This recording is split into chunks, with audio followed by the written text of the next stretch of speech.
I was kind of tempted to call Exile an Ys 3 knockoff. I mean, it's very likely that Nihon Telenet was trying to ride those coattails when they chose this release date for Exile on the PC Engine CD. But Ys 3 is Ys moved into action, while Exile is Nihon Telenet's Valis series moved into RPGs. Also, the first two Exile games are from 1988, when Ys 3 was just a twinkle in Falcom's eye. Those games were released on computers as the XZR series, and the second game was only released about 4 months after the first.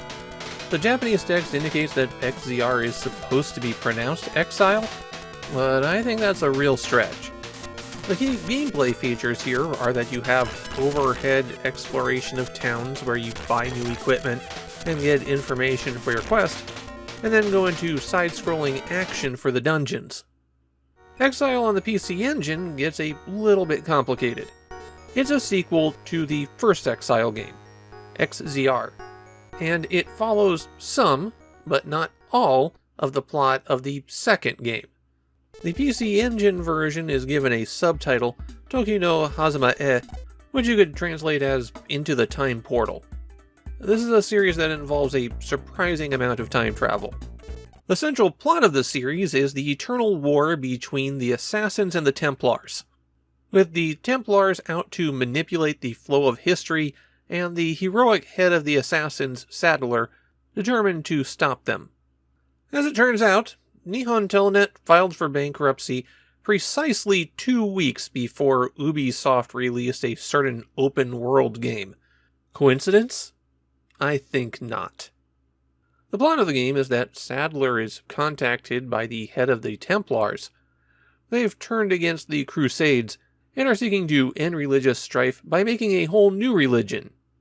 Saddler must have still been a bit jumbled up from his recent trip to the future where he assassinated Ronald Reagan and Mikhail Gorbachev, because he sees no flaws in this plan.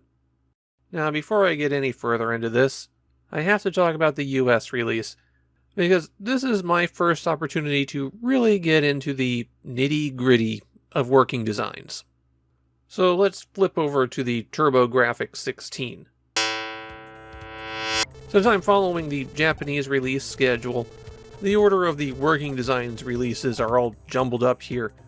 Their final TurboGrafx release, Bastille, was the first game that I reached that they worked on, and then their first TurboGrafx release was Parasol Stars, which didn't have the working designs touches that I need to talk about. I consider Exile to be their second big release. The second time that Working Designs released a big game that required a lot of effort. And just because the release order is weird, I'm going to get to their first big effort 4 episodes from now. Now initially, I was actually kind of surprised at the quality of the Working Designs version of Exile. Okay, they scrambled a lot of the religious conflict stuff, and not always consistently, and they dropped all of the real-world place names, like how the second dungeon is Jerusalem. But the story seemed to be relatively straightforward and intact. And then I reached the town where the Crusaders were burning all the heretics, and for some reason this serious dramatic scene was turned into a comedy. Or what was attempted to be a comedy. This was right at the edge of my recording time, so if I hadn't gotten this far, I probably would have been completely complimentary toward Working Designs translation. But this is dire. Now, I do have something nice to say about Working Designs here. The voice cast is not good. Let's go with acceptable. The voice cast is acceptable. You must have guessed that the only reason I supported the Clispins is that they promised the Crusades would unite all mankind under one god, bringing peace. And when you consider the standards of voice acting in games at this point, acceptable is still a step up from most everyone else releasing games in the US. But then to conclude the Working Designs non-compliment sandwich, they also tinkered with some aspects of the game to make it actively worse. Primarily, this consisted of increasing the health of enemies, though for some the damage that they do has also been increased. The consequence of this didn't tune the game, or make it more of a challenge. It meant that I wound up grinding a lot more. Running is actually pretty easy in Exile. Enemies always spawn when you're at a certain position on the x-axis. So you stand in that spot, and they continually come at you. Find ones that just run into your sword, and rubber band the button down. I mainly wound up using this for healing, since whenever you level up, you get restored to full health. That's much cheaper than taking drugs. Oh, that's another Working Designs change. They took the drugs out of the game. In the Japanese version, drugs was right on the menu, and you could acquire and use a Hunter S. Thompson scale variety of pharmaceuticals.